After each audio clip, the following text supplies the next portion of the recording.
अस्सलाम वालेकुम एवरीवन। आज जो हम कॉन्सेप्ट्स कवर करने जा रहे हैं वो कुछ ये है। अब हमारे पास है नेस्टेड इफ एल्स। अब घर वालों ने बोला है कि अगर लेज हुआ तो सिर्फ सॉल्टेड लेस लाना, अगर लेज हुआ और फ्रेंच चीज हुआ तो मत लाना। अगर लेज हुआ तो फिर क्या चेक करना, सॉल्टेड लाना। यानी एक कंडीशन के ट्रू होने के बाद एक और उसी से रिलेटेड कंडीशन चेक हो रही है, एक कंडीशन के ट्रू होने के बाद उसी से रिलेटेड कंडीशन दूसरी चेक हो रही है। सही है। अगर लेज हुआ तो सॉल्टेड लाना, अगर कर्लीज हुआ तो केचप वाला फ्लेवर लाना, अगर बेबी हुआ तो बारबेक्यू वाला लाना। ठीक है, लेकिन इस काम करने से पहले हम एक बेसिक वाला काम कर लेते हैं कि स्पीड अगर स्पीड 50 से ज्यादा है, अगर स्पीड 50 से ज्यादा है और रोड स्लिपरी है, अगर स्पीड 50 से ज्यादा है, सही है, और रोड जो है वो स्लिपरी है। पहली कंडीशन तो आ गई कि स्पीड 50 से ज्यादा होनी चाहिए। अगर 50 से कम है तो बोलेगा चलाते रहो। अगर स्पीड 50 से ज्यादा हो गया, फिर उसके बाद हमें क्या चेक करना है उसके अंदर कि रोड स्लिपरी है कि नहीं। अगर रोड स्लिपरी है तो उसमें हम बोलेंगे अप्लाई ब्रेक्स, ब्रेक लगा दो, वरना चलाते रहो। ठीक है।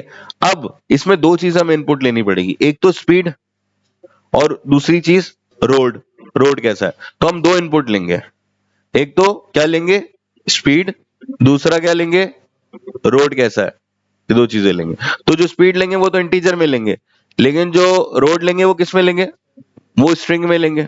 ठीक है, तो ये दो चीजें ले लेते हैं पहले। ठीक है,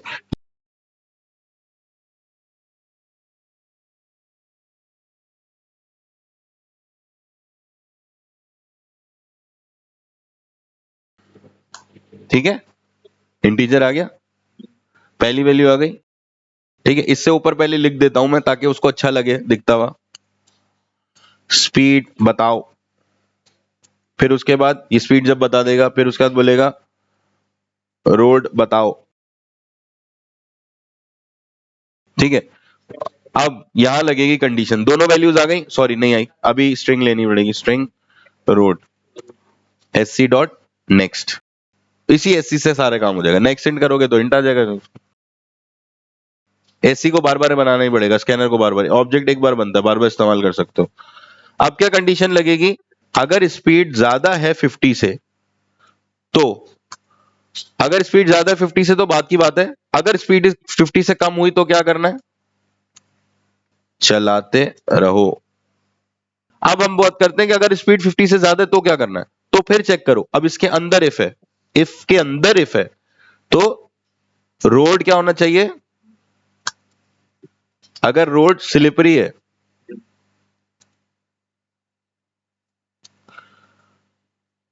तो ब्रेक्स लगाओ, वरना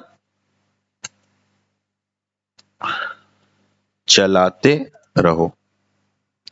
देखो, एक कंडीशन के ट्रू होने के बाद हम उसके अंदर दूसरी कंडीशन चेक कर रहे हैं। आ रही है बात समझ में, एक इफ के अंदर एक और इफ एल्स है। सही है, बात समझ में आ रही है। देखो, ये कंडीशन जब ट्रू हो रही है, ये देखो अब सही समझ में आएगा, ये कंडीशन जब ट्रू हो रही है तो उसके अंदर फिर इफ एल्स है। और एल्स के केस में हमने कुछ ऐसा नहीं बोला, हमने बोला अगर स्पीड 50 से ज्यादा है तो फिर चेक करना कि रोड स्लिपरी है कि नहीं। अगर स्पीड 50 से ज्यादा नहीं है तो सीधा उसको बोलेगा चलाते रहो। तो हमने एक सिंपल इफ एल्स लगा दिया, फिर उसके अंदर स्पीड के अंदर आके चेक किया कि अगर रोड स्लिपरी है तो बोलेगा ब्रेक लगाओ, वरना बोलेगा चलाते रहो। ठीक है, अब इसको रन करके देख लेते हैं। स्पीड बताओ 70, रोड बताओ स्लिपरी। ठीक है, ब्रेक लगाओ। सही है। अब अगर मैं बोलता हूं इसको दोबारा चलाता हूं, डीबग पे चलाते हैं।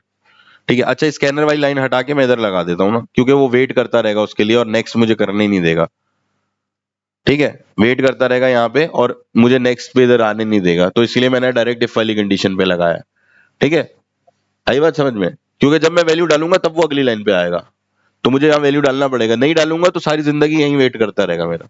स्पीड बताओ 49, अब बोल रहा है रोड बताओ स्लिपरी। ठीक है, अब मैंने क्या कर दिया, इसको एंटर, तो यहां पहुंच गया। स्पीड क्या है 49, एल्स पे जाएगा। चलो नेक्स्ट लाइन करके देखें। तो डायरेक्ट बाहर आ गया। क्यों? इफ के अंदर कब जाता है? जब कंडीशन ट्रू होती है। तो क्या कंडीशन ट्रू थी? 49 50 से बड़ा था, तो डायरेक्ट एल्स में चला गया। अगर कंडीशन ट्रू होती तो फिर चेक करता ना रोड स्लिपरी है कि नहीं है। ठीक है। अब आप बोलोगे यार शहजाद भाई आपने फिर ये स्लिपरी दिया ही क्यों? तो अब ये पूछा ही क्यों को हम उठा के यहां से उठा देते और इसके अंदर फेंक देते हैं कि जब स्पीड हो तो ही पूछे भाई वो रोड बताओ। सही है। तो अब हम इसको रन कर लेते हैं। अब ये मुझसे पूछेगा स्पीड बताओ, मैंने बोला 49 बल्कि 55। अब पूछेगा रोड बताओ, तो मैं बोलूंगा ड्राई, तो बोलेगा चलाते रहो। ठीक है। अब 49 दोबारा देता हूं, अब नहीं पूछेगा मुझसे रोड बताओ, चलाते रहो। सही है। आपको ये बात समझ में आई कि अगर कंडीशन ट्रू होगी तो उसके अंदर आएगा, यानी इस ब्रैकेट पे डबल क्लिक करोगे तो बताएगा कि भाई मैं इसके अंदर आऊंगा। अगर कंडीशन ही ट्रू नहीं होगी तो ये कहलाता है नेस्टेड इफ एल्स। इफ के अंदर एक और इफ एल्स। तो अब हमने नेस्टेड इफ एल्स भी पढ़ लिया, लैडर इफ एल्स भी पढ़ लिया, और अब हम पढ़ने वाले हैं, क्या पढ़ने वाले हैं अब हम? Switch case. Switch case if else की तरह ही होता है, लेकिन इफ एल्स में क्या होता है? इफ एल्स में क्या होता है कि जब अगर एक कंडीशन फॉल्स होती है तो दूसरी चेक करता है, दूसरी फॉल्स होती है तो तीसरी चेक करता है, तीसरी फॉल्स होती है तो चौथी चेक करता है। ऐसे लाइन बाय लाइन सबको चेक करता है। ऐसा नहीं होता कि डायरेक्टली उस एक इफ पे चले जाए जो इफ उसको समझ में आ रहा है। आ रही है बात समझ में? लेकिन स्विच केस में ऐसा होता है, आप कोई केस देते हो, वो डायरेक्टली बजाय कि सबको चेक करते हुए वो उसी डायरेक्टली केस पे चले आता है। आ रही है बात समझ में? तो अभी एक काम करता हूं, मैं एक वॉवेल और कॉन्सोनेंट वाला प्रोग्राम बनाता हूं इफ एल्स से। ठीक है। एक स्कैनर से करेक्टर लेता हूं, जो लास्ट टाइम किया हमने।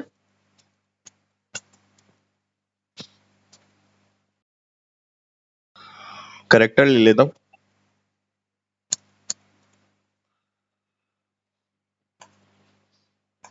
अब अगर ये सिंगल करेक्टर, अगर ये सिंगल करेक्टर ए के हुआ या ई के हुआ, अब मुझे आगे लिखना, चलो आगे लिख लेते हैं।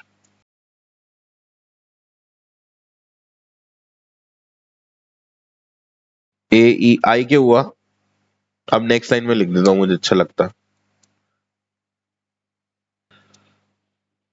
ओ के हुआ,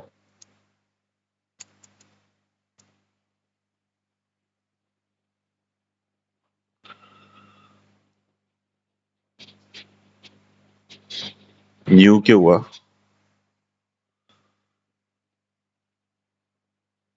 यहां और लगाना भूल गया मैं। सही। तो क्या करेंगे? तो ऐसा आउट करेंगे इट्स वॉवेल, वरना लिखेंगे कॉन्सोनेंट। ठीक है भाई। इसको रन कर देंगे। तो अब मैं इसको देता हूं एस, तो इट्स कॉन्सोनेंट। ठीक है। अब मैं इसको फिर रन करता हूं और मैं देता हूं ए, तो इट्स वॉवेल। इसमें आपको कुछ समझना, कोई परेशानी? क्योंकि लास्ट टाइम समझ चुके थे हम ये। ठीक है। अब यही वाला काम मैं करता हूं स्विच केस से। तो केस क्या क्या है मेरे पास? ए है, ई है, आई है, यू, ओ है, यू है। अगर ये केस आए तो वॉवेल, वरना कॉन्सोनेंट। तो ये चीज हटा देता हूं। अच्छा, अब यहां लिखता हूं स्विच। स्विच के ब्रैकेट में यहां पे केस आएगा आपका। सही है। सी एच, जो भी वैल्यू होगी स्ट्रिंग की या कैरेक्टर की या नंबर की, वो इसमें पास होगी। जो भी वैल्यू होगी, वैल्यू, इफ नहीं है, ये वैल्यू है। अगर ये वैल्यू इस वैल्यू से मैच होती है तो वो वाला केस चल जाएगा। तो मैं बोलूंगा केस अगर एस हुआ, इसमें कॉलन लगता है, सेमी कॉलन नहीं। तो ऐसा आउट करूंगा इट्स वॉवेल। फिर एक और उसको ब्रेक करना पड़ेगा, वरना आगे की लाइन चलने लग जाएंगी, इसलिए इसको रोकना पड़ेगा। केस ई। ठीक है। और फिर ये दोनों लाइनें कॉपी कर लेता हूं। सही है। और इसको सबको कॉपी पेस्ट कर लेता हूं। ई आई ओ, और एक बार और कॉपी कर लेते हैं यू। अब ये वैल्यू से केस चेक करता है, ये इफ चेक नहीं करता। ये यहाँ पे वैल्यू आई, जैसे कि फर्स्ट करो ए, तो ये वाला चल जाएगा। और ब्रेक क्यों लगाया? क्योंकि अगर मैंने ब्रेक नहीं लगाया होता तो ये भी चल जाएगा, फिर ये भी चल जाएगा, फिर ये भी चल जाएगा, ये नीचे चलता रहेगा, लाइन बाय लाइन चलता रहेगा, तो इसको रोकने के लिए ब्रेक लगाना पड़ेगा। सही है? तो स्विच इसके अंदर आ जाएगा केस। केस का मतलब कोई भी आइटम, कोई भी लेटर, कोई भी नंबर, ठीक है। और अगर वो ये वाली इसकी वैल्यू इसके किसी भी केस से मैच होगी तो वो वाली लाइन चलेगी, यानी उसकी पूरी बॉडी चलेगी। और आखिर में यहाँ पे सेमी कॉलन नहीं आएगा, कॉलन आएगा। तो इसको सिंटेक्स थोड़ा सा याद रखना, आपने प्रैक्टिस करोगे तो हो जाएगा। अब देखो ए ई आई ओ यू है तो ये वॉवेल वॉवेल वॉवेल बोलेगा, वरना डिफॉल्ट। ठीक है, अब आखिरी को ब्रेक करने की जरूरत नहीं क्योंकि आखिरी है। रन करते हैं, इधर दे देता हूं ए, इट्स वॉवेल। तो ये डायरेक्ट ये केस चलाएगा, ये किसी को चेक नहीं करेगा, ना इसको चेक करेगा ना इसको चेक करेगा। जिससे वैल्यू मैच होगी केस की वो तो डायरेक्ट उस तरफ चले आएगा।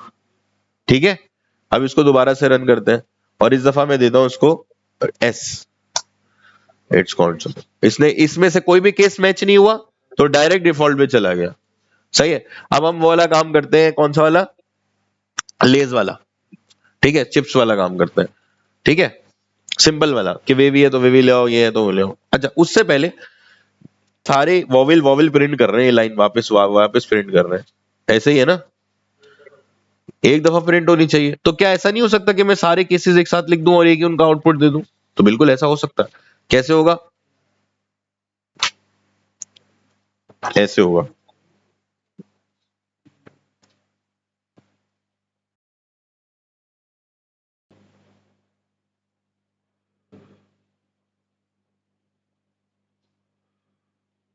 तो सारे केस एक साथ भी दे सकता हूं मैं ऐसे करके।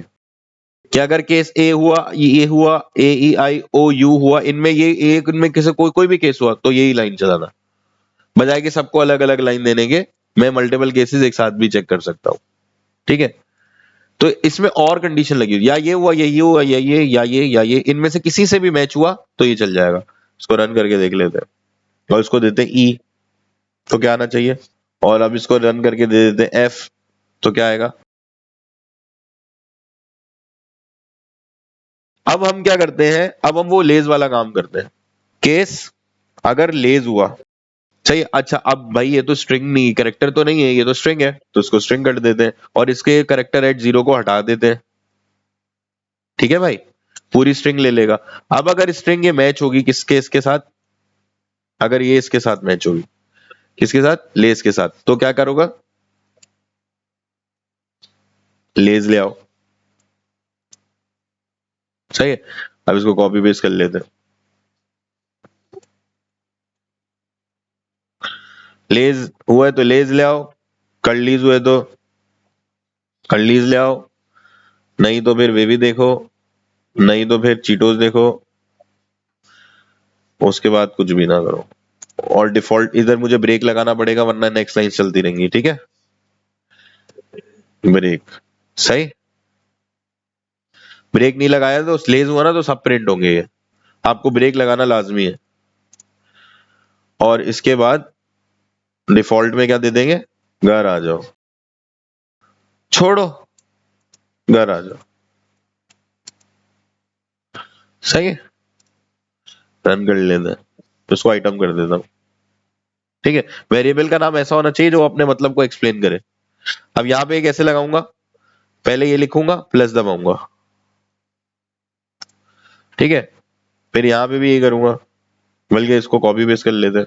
अच्छा, अब इसको रन करके देख लेते हैं। अब बोलता हूँ लेस, लेस ले आओ। अब बोलता हूँ कर्लीज, बल्कि वेवी बोलता हूँ, वेवी ले आओ। अब बोलता हूँ उसको सुपर ले आओ, छोड़ो, घर आ जाओ। जो वैल्यू यहां से मैच करेगी उधर चले जाएगा वो। आई बात समझ में? तो ये बना लिया मैंने, इसमें कोई मसला, कोई परेशानी नहीं? ठीक है, बहुत बहुत ख्याल रखिएगा। आज के लिए इतना ही, अल्लाह हाफिज।